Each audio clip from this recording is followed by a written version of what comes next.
see on me. But hi, I'm Dr. Jenny Mealy. So I am with Northwest Pediatrics WUCA, which is Washington University Clinical Associates. We actually have an office out here at Wentzville. We have one at St. Charles, and we actually have one in Florissant. I have been with the group for 11 years and plus. I am very privileged to work with 5 other physicians and 2 nurse practitioners, and we have a lot of fun. And I'm very honored to come here and talk a little bit about vaping, juul, and e-cigarettes. I mean, we just finished our physical season up this summer, and it was actually really overwhelming how much this came up in conversations and in different topics. And so it's actually, I'm glad I'm getting an opportunity to talk to you guys about it. Okay. All right. So this is actually viewed as a public health crisis. So former FDA Commissioner Dr. Scott Gottlieb said, we have an obligation to act on what we know. And what we know is very disturbing. Kids' use of e-cigarettes has reached an epidemic level of growth. And when I hear that word epidemic, that is to me very overwhelming. I think of the flu, the influenza epidemic, massive amounts of people being affected by this. And when I go through these numbers, you're going to find out that, yeah, we're actually there with this. Let me go through some numbers for you. So in 2018, 20.8% of high school students used e-cigarettes in the past month. So that's the past 30 days. There's a lot of things I did not do in the past 30 days. I don't know, go shopping, work out, things like that. So it's a little overwhelming to know that 20%, 1 in 5 high schoolers have used e-cigarettes. E-cigarettes are now the most popular tobacco product used by adolescents. And unfortunately, it has been that way since 2015 now. And then the rates of use have increased from 78% from 2017 to 2018. 78%. It's almost doubled. So yeah, it's an epidemic. So what are we talking about? What is this? And I have to admit, I'm not someone that smokes, so I have to get myself familiar with these kind of things. So these are, ta-da, your electronic nicotine delivery systems. They come in all kinds of ranges. So they started with a little bit of the old-fashioned version, the Cigalikes, because originally this was meant to replace cigarettes, right? And so that's what they wanted to resemble. Then they got a little fancier. Then we got these vape pens. Now we have mods. Then we have the advanced personal vaporizers. We have e-cigars and pipes. And then as we move along, we have the pod systems, which actually have become very popular, unfortunately. Their other pod systems are going to be juul, there's Sphinx, there's Soaring, and these are very small and discreet. And like I said, because of that, that is why they're becoming so popular. All right, so we know we've got these devices, what do we do with them, right? We use e-liquid. And what is e-liquid? Well, we got your nicotine, which comes in alarming ranges of amounts from 0 to 59 mg per mil. You've got some yummy stuff like propylene glycol, vegetable glycerin, flavoring, which I will talk to you guys a little bit more, and then other compounds, which is a little disturbing when you read that. What are other compounds? So flavoring. This has become a very hot topic because these products have now been marketed towards adolescents and young teens with these new flavorings. They are way more likely to use these products if they taste good. So we've got the fruits, the desserts, the sweet stuff, and that sounds very appealing to these guys. We still have tobacco flavoring. We've got menthol and mint, because God forbid our breath smell. Alcohol, nuts, spices, coffee, tea, anything like that, but not my e-cigarette. Beverage, and then there's a good old unflavored. And then a little bit more about the pod system. So these also come in a lot of flavors. We've got fruit, mango, mint, Virginia tobacco, classic tobacco, not a tobacco expert, cucumber, cream. These carry some of the highest levels of nicotine. So 5% of the pods are about 59 mg per mil of nicotine. And because of these wonderful flavors that are so appealing, they become so popular that 10% of 15 to 17-year-olds have ever tried juul. So obviously these are becoming popular. Let's just look at the numbers and see business-wise how well they're doing. So when you look at the market, these are these different companies that are selling tobacco. And the ones that have shot up pretty impressively are the ones that have now moved on to e-cigarettes. And look at juul. It's a straight line, basically. So their growth has gone up exponentially in the past 3 years. They're doing really well. It's very disturbing. So I have a couple objectives, things that I want to accomplish, things that I'd like to discuss with you. I want to discuss the known and potential risk of e-cigarettes, vape devices, and pod systems. I want to review the methods of screening. So definitely I screen my patients, but I want to give you guys the ability to enable a lot of people. We've got a lot of school nurses, parents. How do we talk about with kids? I want to help enable you to do that. And then I want to identify resources to help you understand risks. Risks. There's a lot of risks. I'm going to cover all these individually, but just to kind of briefly review: initiation of combustible tobacco products, nicotine addiction, safety, and then long-term health risks. So, initiation and cessation. So, in 2018, the National Academies of Science and Engineering and Medicine did a report. It's called The Public Health Consequences of E-Cigarettes, and it concluded there is substantial evidence that e-cigarettes use increase the risk of ever using combustible tobacco cigarettes among youth and young adults. So to me, that's really disheartening, because for years now, we have been campaigning, we have been working so hard to make smoking not cool, something teenagers do not want to do, and we have been so proud to watch these numbers go down every year. And unfortunately now, with these e-cigarettes, it's just opened the door again, and it's been the stepping stone. So basically, it's reversed all of our hard work that we've been doing. Nicotine addiction. So I think everyone can agree that an adolescent and teenager mind is not the same. It's a little different, right? They think differently. Their brains are still forming. They are more likely to do high-risk activities. It takes longer. Their prefrontal cortex is still forming and evolving. They are way more likely to try risky behaviors and not always think through the consequences, right? So unfortunately, this developing brain is also very, very vulnerable to the rewarding effects of nicotine.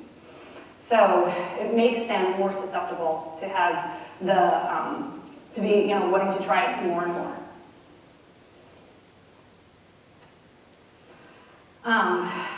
Even more upsetting is that these electronic cigarettes and this e-liquid allows this to be delivered at even higher levels. So you can see, like I said, it's from up to 59 mg per mil is in a juul, which, to put in perspective, a regular cigarette is about 8 to 20 mg per mil. So obviously much higher, up to 3 times higher, or even more. And these, unfortunately, deliver, as I say, now they're exposed to this. So they're thinking, I'm just doing one pod. It's the same as a cigarette, right? No, it's not. It's way more.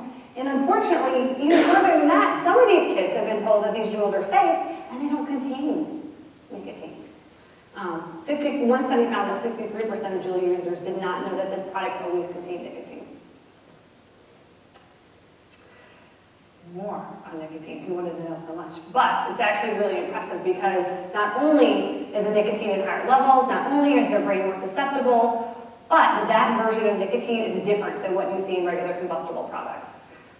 There's something called free-base nicotine and benzoic acid that combines, and you have these nicotine salts. And what that does is it makes it easier to give you and administer these high levels of nicotine without having the horrible side effects like throat irritation.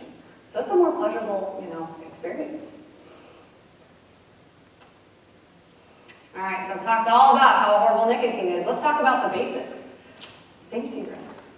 Burns. Remember, we're dealing with these things that are lighting up this e-liquid, right?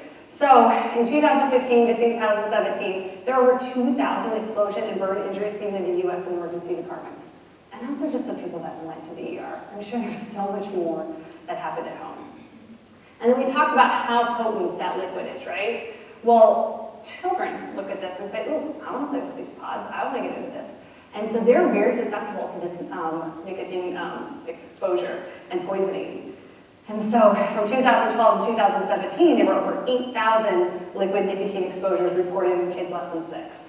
Now, we've worked to campaign for this. We're trying to make it so that now it's in child-resistant packaging, but you're still going to want to play with it if it's out there. So let's change it a little bit. Let's talk about the admissions, right? I remember one time a parent going, oh, it's just paper. It's just paper. Is it? So again, another conclusion that we found by the National Academies is that there is conclusive evidence that in addition to nicotine, most e-cigarettes products contain and emit numerous potentially toxic substances. So not so much, not so safe. Now, long-term health impacts. I'll be honest, this is new.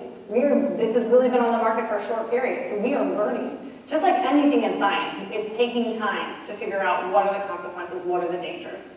So no, they're not completely understood. But unfortunately, we are starting to see a lot of negative things. There is evidence, I will be honest, that switching to e-cigarettes from cigarettes reduce exposure to toxicants and carcinogens, but I'll come back and say at what price. There are also concerns with inhalation of ultrafine particles deep into the lungs. There's exposure to heavy metals in e-cigarettes such as nickel, lead, and tin. And there's exposure to volatile organic compounds. Who wants to take organic chemistry? Not me. And then I'm going to tell you a little bit more about these new findings on lung disease, because this is, to me, what we're discovering. There has been severe pulmonary disease associated with vaping that is becoming out. And as of September 6th, there were 450 possible causes of lung illnesses associated with the use of e-cigarette products. And when we say that, we're saying these are severe lung illnesses. So it's not a cold, it's not a cough, it is where your respiratory system is severely compromised. People are in the hospital with difficulty breathing. And they have exhausted all options. So we're looking for infections. We're trying to figure out why. And the only connection is that they're vaping, using e-cigarettes, juul, those are the products, that's the only connection. So that's how we're coming to the conclusion that this is what it is. And it's actually very scary because to date, 6 individuals including Missouri and Illinois and the 6 surrounding states, have died from severe pulmonary disease. It's even to the point now where we recently, as physicians from Washington and the Missouri Department of Health and Human Services, sent out a letter asking us and telling us how to review, how to ask, and how to report these possible diseases. I expect letters about influenza. I have to admit I wasn't expecting a letter about that. So we talked about the risks, and I think there's still so much more to learn. Screening and counseling. So what do we do? How do we start talking about this with teens and adolescents and young kids? And how do we start educating them? I think there's a lot of things that we can do, and I want to start with talking about the terminology. When I talk to my patients, I have to admit I know I'm not the coolest, and they're not going to sit there and want to share every little detail. But I find I learn a lot more credit from them, and they're way more likely to talk to me when I use the right terms and I'm not afraid to talk about it. So using the right terminology, like e-cigarettes, vape pens, e-cigars, e-hookahs, mods, if you use that right terminology, you're going to get them to at least listen and go, wait, I might know what you're talking about, or at least open up that conversation. And another thing is, I've learned when I screen, I can't just say, are you smoking? They're like, no. Are you using juul? Oh, yeah, does that count? Yeah. So using e-cigarettes, using vaping, using juuling, and talking about how they're exposed. So e-cigarette advertising to me is very overwhelming. I have to admit, when I was growing up, I do not remember a lot of cigarette advertising and how they were really working to take that out of movies and out of commercials. Well, now it's, again, almost like we're fighting the whole fight again. So 7 in 10 teens were exposed to e-cigarette advertisements in 2016. And I think this is maybe perhaps when you do see those advertisements, an opportunity to at least have conversations with these guys. Because it's everywhere. It's in retail stores, it's online, it's on television, it's in newspaper and magazines.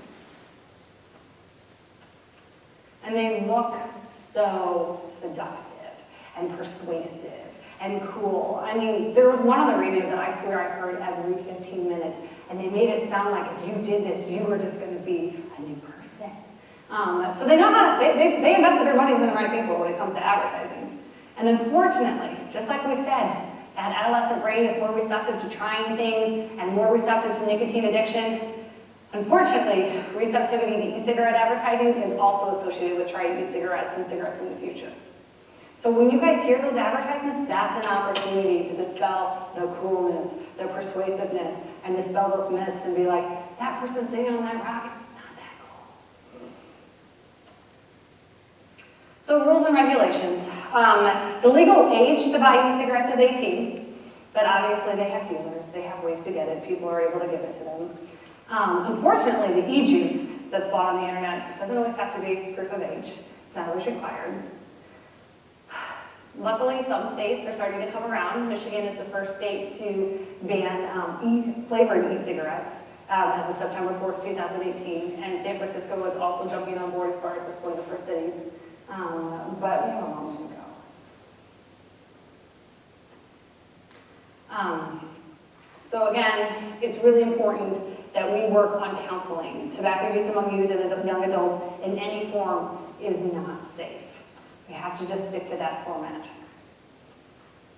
We have to remember, nicotine is very common in that it affects the adolescent brain, especially ones, they're developing until age 25. And that nicotine causes addiction. And unfortunately, addiction to other drugs. And again, leading to that, they use other things in these devices, which is also a whole other topic, but another gateway. So scientists, remember, are concerned about these, just in review, they're still learning about the long-term effects. They're harmful to the lungs. And that we've learned about the batteries and the fires and explosions, and that cigarettes in adults have been poisoned by swallowing, breathing, or absorbing cigarette liquid through the skin or eyes. There are resources. We're learning. We're figuring this out. So the Surgeon General actually has a really good website. There's even quizzes and all kinds of stuff. The American Academy of Pediatrics has definitely put out a statement. Actually, they have a Richmond Center, which is where I got a lot of these slides. They are very helpful and are able to give you good resources. So there's a lot of good places now that are starting to come around and saying, this is something we have to act on as well, besides just educate. That's pretty much it. Like I said, it's the most common popular tobacco product. There's substantial risks. We need to screen. We need to not be afraid to talk about it. We need to educate. I will do my best to educate my families and talk about it and my patients. But I reach out to you guys to talk about it with your patients and your children. And that's it. So hopefully I did not talk too fast.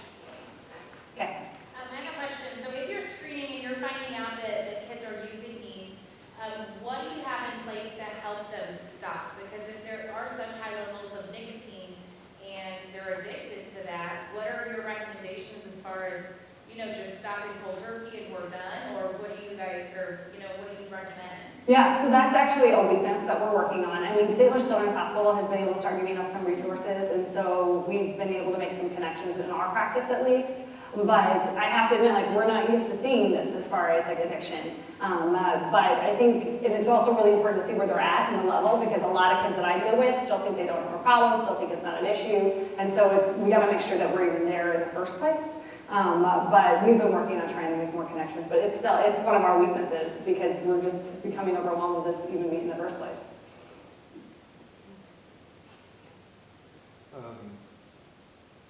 I was just wondering, would it be safe to assume that you would see, in student athletes, you would see a decrease in performance and things like that too? And also, do you recommend asking about these things during pre-participation physicals? I do. And that's a really good point. I really try to actually use that angle when I talk to athletes. Because I'm like, you guys are working so hard to be the best in your sport. Why would you jeopardize that? Why would you make it that harder to run the mile or that harder to run down the football field or something like that? I try to use that. It just depends on how much and what they're using and to what level, because a lot of kids think they're invincible and they think that nothing's going to hurt them. And unfortunately, they are very resilient. And so, it sometimes takes high levels before you're really going to see significant, like I said, these significant lung diseases. What we have seen, Dr. Casey, who's a physician with me, she saw 3 in just a short period of time where she had to worry about vaping-associated lung disease already, which was so upsetting. Yeah. One of your early slides showed that a pod has 59 milligrams per ml. Mm-hmm. Is that equal to if you smoke a pod, is that equal to smoking a cigarette? So no. No, it's more, because one cigarette's about 8 to 26, or 8 to 20 mg per ml of nicotine, and so a pod is 59 mg per ml, so it's about at least, if you did the maximum of a cigarette, that's going to be 20 mg per ml. Yeah, no, I understand there's Okay. a difference in the amount, but Okay. is a pod equal to, not the mg per ml, but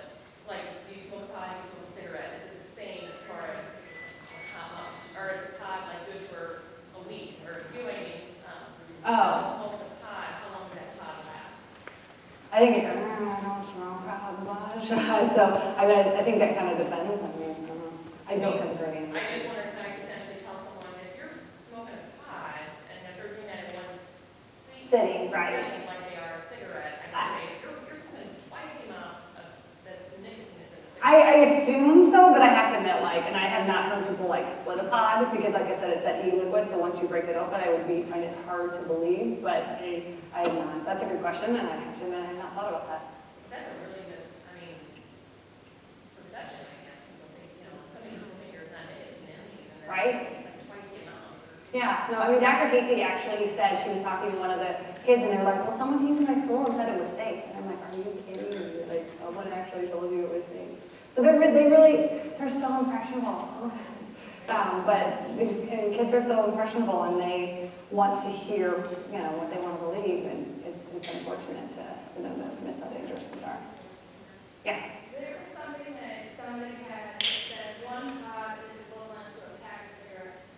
So if you smoke the pod, you already smoked a pack of cigarettes. So people that smoke the pods a couple times a day are smoking 3-4 packs of cigarettes a day. Mhm. That was on some kind of like resource But- paper I saw. But you're saying like they can smoke one pod in one sitting, right? Yeah. Yeah, that was my impression. I don't, but Wow, so they just keep popping. Yeah. I know people that smoke it, so, and they just keep at it, keep at it, keep at it. They're smoking a cigarette, they're smoking right, you put it out, you gotta start a new one, right? then so another one. I mean, people, like I said, will love their pods or switch up their pods 3 or 4 times a day. That's equivalent to 4 packs of cigarettes. Yeah, isn't it awful? So if you were looking for like a number, So, a pod is like a pack, not just like one cigarette. what was that? So you're saying, you're just confirming what you said. I saw some kind of like Vaping Education thing, and it said 1 pod is equal to a pack of cigarettes. So a whole pod is a whole pack of cigarettes. So if they fill it up a few times a day, then they're smoking 3 to 4 packs of cigarettes a day virtually. It's a lot. So what symptoms or what signs can parents find? What can we see at school besides that Dr. they found before or whatever? They'll come in and use my nurse bathroom and I think, oh, I don't know why I use my nurse bathroom or whatever. When I know I don't hear the village flush, I know I don't hear the paper towels go. They'll come out and I'll say, well, we do it, but I can't search them. No, and that's, They said, well, smell for something sweet. I thought, okay, is it? yeah, So yeah. what else, what can parents see, what can I see? That's why they're becoming so popular, because they're very discreet and it's very hard to be detected. So, I mean, it's a great question, but that's why, especially why the jewels are so tricky, because they can just hide them in pockets and exactly like they can go and just do it. For me, like, it's more looking for respiratory symptoms and that kind of stuff. But for you, I have to admit, like, if they're doing it in school, it's hard. I don't have a great answer for you. They're good questions. So I had a question about just the vapors alone, just Yeah. inhaling the vapors over and over in your lungs. I mean, what's I don't know if there's any medical, I don't know if there's any, I guess, I don't know, I'm lost for words.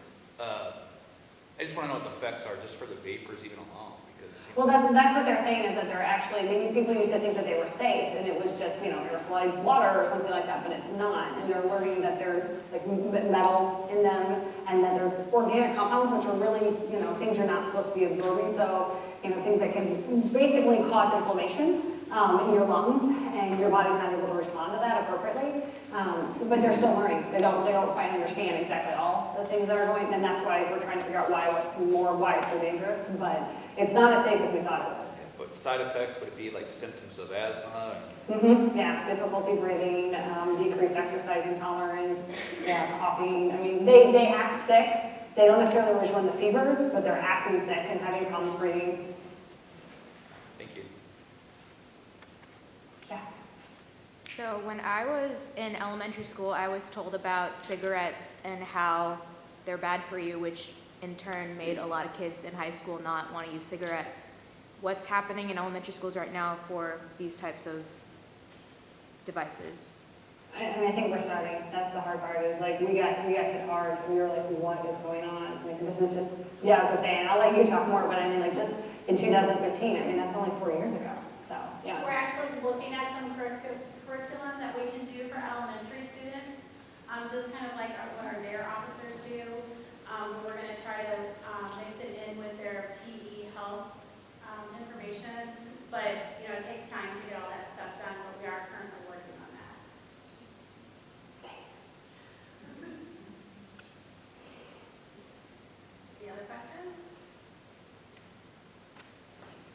I was told by another high school teenager that some of the kids are replacing, like when they are vaping, they're replacing a vial with a THC. And so they are actually smoking marijuana when you're thinking that they are vaping nicotine. So Yeah. how do you know when the difference?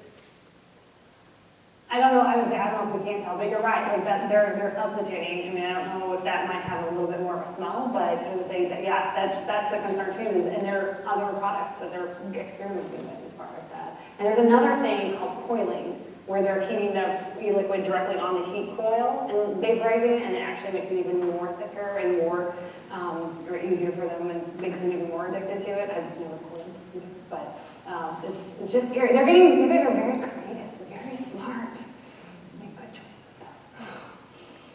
Yeah, you gotta help me. So that lady over there, if they're smoking THC, they're gonna have the side effects of. Right. They're gonna have the glossy eyes, the lack of motivation, so you'll have to look for signs of actually being high. If you're trying to figure out what's making you sick.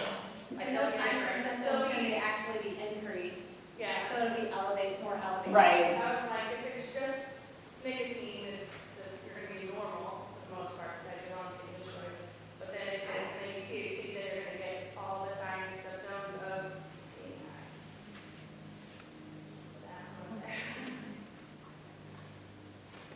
Because you won't be able to smell it, like, you can smell the difference, Yeah, but if it goes away so fast. but it's so discreet and so fast. Like it's so tricky, and I'll tell you as a teacher here, in Wentzville, we are a Google school district. Your child probably does not need a flash drive. If they're carrying around a flash drive, see if it's actually a flash drive. Because that's a big giveaway here. What's the school doing if they catch kids with the contraband that they're having? I believe that is addressed with our resource officers, Scott Young, and also with the principals. So discipline is handled at the school level. Usually what will happen with any substance abuse, they will end up being sent to SITE, which is the Substance Abuse Intervention Program. I think that's what it stands for. And that's held over at Pierce Hall. There's a curriculum, so they'll keep up on their schoolwork, but they'll also address whatever it was that they were using and try and get them back on track.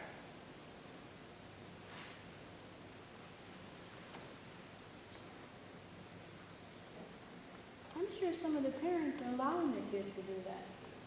So then what do you do? I'll be honest with you. I never heard about this. I don't know what a pod is, a juul is, nothing. So this is all new to me. But Yeah, so- somebody's got to get it for them, or yeah, no, you're absolutely right. Yeah. So there are parents that allow their kids to do this, and they feel that it's not a danger. And that's why we thought trying to educate the community would be a good start. well, I've learned a lot today. That's good, that's good. On that note, my son was in 5th grade last year, 6th grade this year, and he knows kids at school that his parents are buying them. So this is at an elementary level. Because 5th and 6th grade were in the elementary school, he's actually set up this year. This has been going on since 5th grade, but elementary school, parents were buying them already. For the kids. Yes. Buying it. They didn't tell me X or something.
devices. Like there's the Juul and then there's the Enjoy, which is like way cheaper.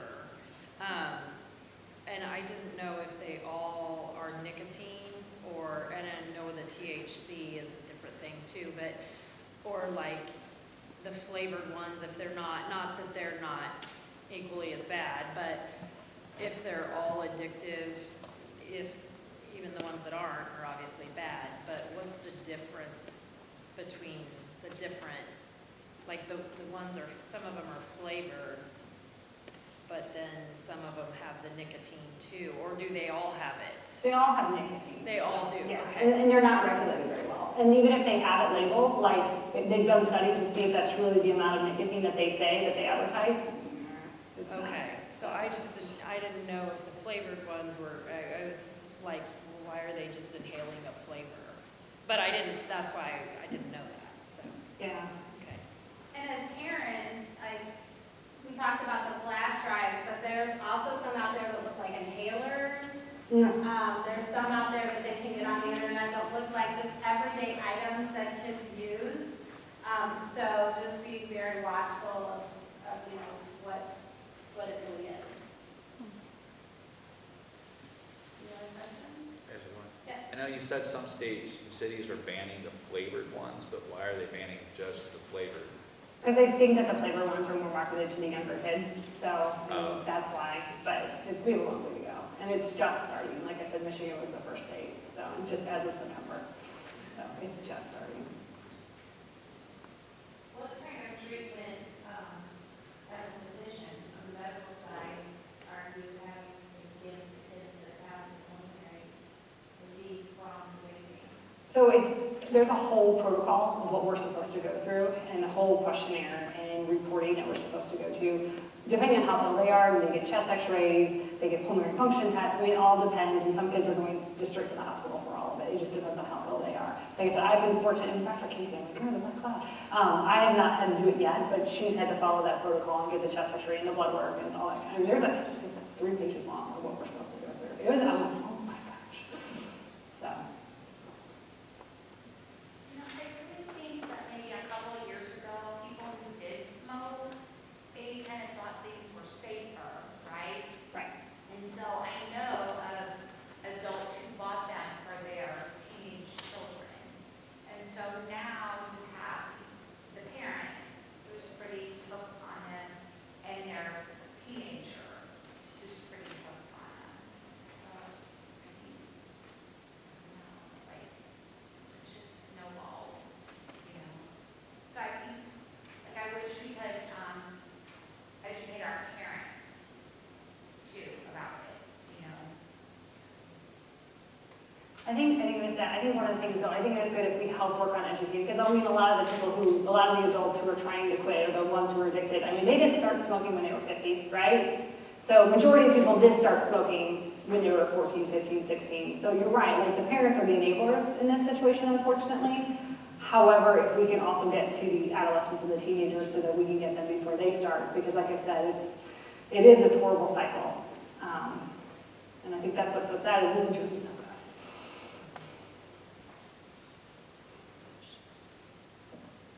So I know you were talking about the pods that look like the little flash drive. Is one of those like the equivalent of 3 packs of cigarettes a day? And if they're going through one of those pods, is that what you were talking about? I mean, or is that just like one inhale? How many inhalants can you get from that one pod? I guess I didn't know.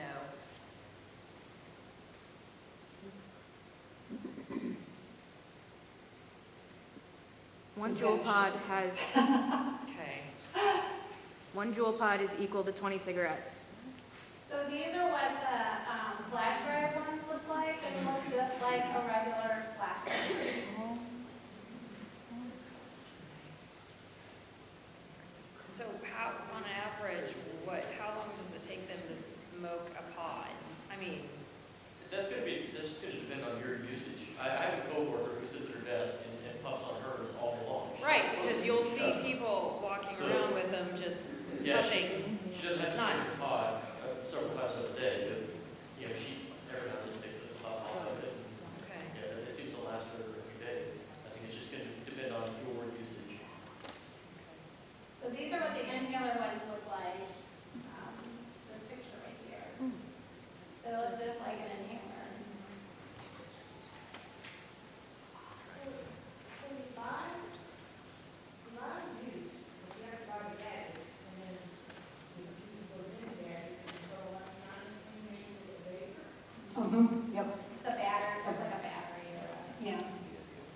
The heating device, yep. And then the inhaler, is that just like an inhaler then, or is that vape, like, is that a vape too? That's a vape too.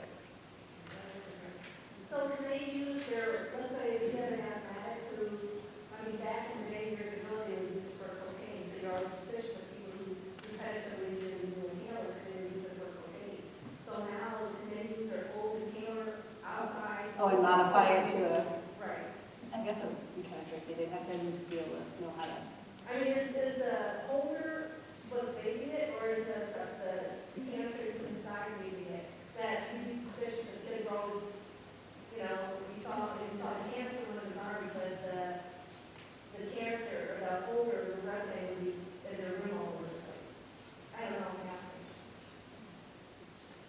I would just suspect they'd have to be pretty smart and be able to create some kind of heating device that would be able to heat it and coil and electronically heat it so that they would be able to use that same inhaler over and over again. Yeah, so I know like with the inhaler ones, they can buy those off the internet already made, ready to go. I'm sure that people have probably tried to Good make their crafty, own. I'm sure. Just like this coiling shells.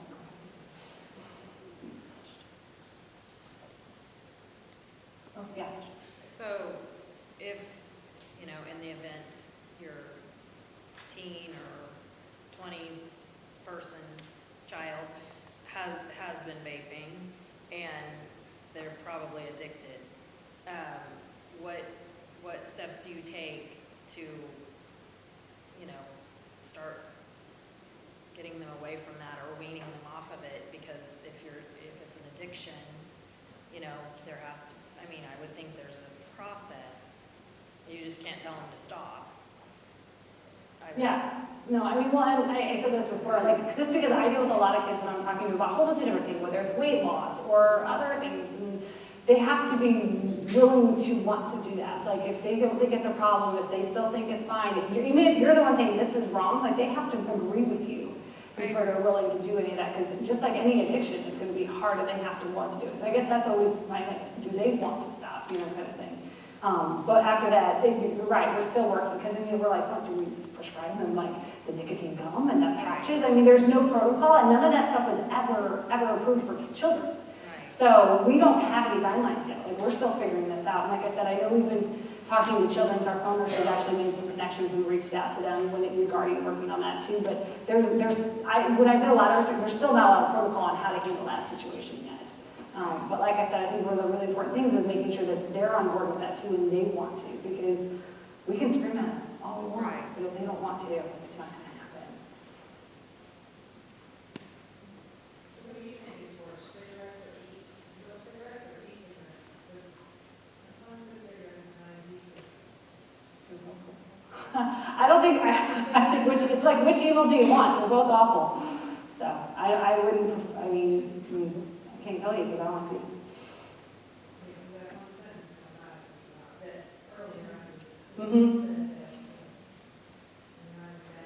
Because it decreases your risk of combustible products that are like associated with carcinogens. So we're trying to find out that, but then like I said, now we're learning all of these lung-associated illnesses that have been associated with the e-cigarette. So it's like, okay, I know it's not safer, it's not better. It's, you know, there's still probably going to be a lot of lung-associated diseases with this, so I can't say it's safer. And then the nicotine addiction is ridiculous. So, and it leads to smoking. So it's like this piece. I can't say it's, I can't get no for either one.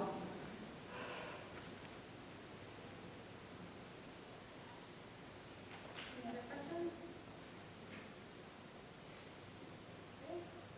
Thank you for No, thank you guys for coming. It's a good conversation.